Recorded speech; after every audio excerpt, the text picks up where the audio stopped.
தற்போதைய அண்மை செய்தி. சென்னை வேப்பேரியில் உள்ள ஒரு சுவற்றில் விளம்பரம் எழுதுவது தொடர்பாக திமுகவுக்கும் இந்து முன்னணி அமைப்பினருக்கும் இடையே மோதல் போக்கானது ஏற்பட்டிருக்கிறது. இது தொடர்பான அண்மை செய்தியை நாம் பார்த்துக் கொண்டிருக்கிறோம். இது குறித்தான கூடுதல் தகவல்களை தருவதற்காக நமது செய்தியாளர் சுப்பிரமணியன் இணைப்பில் இருக்கிறார். வணக்கம் சுப்பிரமணியன், களத்தில் இருக்கிறீங்க, உங்க விரிவான தகவல்களை சொல்லுங்க. சென்னை காவல் ஆணையர் அலுவலகம் அருகே இருக்கக்கூடிய அரசு கலை கல்லூரி சுவற்றில் சுவர் விளம்பரங்கள் வரையப்படுவது வழக்கம். இதற்கான அனுமதியும் பெறப்பட்டு அரசியல் கட்சியினர் சுவர் விளம்பரங்கள் வரைந்து வருகிறார்கள். இந்த நிலையில் திமுகவினர் அந்த சுவற்றில் விளம்பரங்கள் வரைந்திருந்தார்கள். இதை எதிர்ப்பு தெரிவித்து இந்து முன்னணியினர் சுவற்றில் திமுக விளம்பரம் வரையக்கூடாது என்று கூறி இன்று வாக்குவாதத்தில் ஈடுபட்டனர்.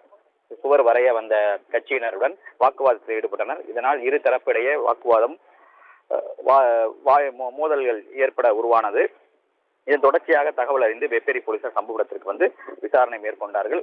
அதே போல மோதல் போக்கை தடுத்து இந்து முன்னணியினரை போலீசார் காவல் வாகனத்தில் ஏற்றி காவல் நிலையத்துக்கு அழைத்து சென்று விசாரணை மேற்கொண்டு வருகிறார்கள்.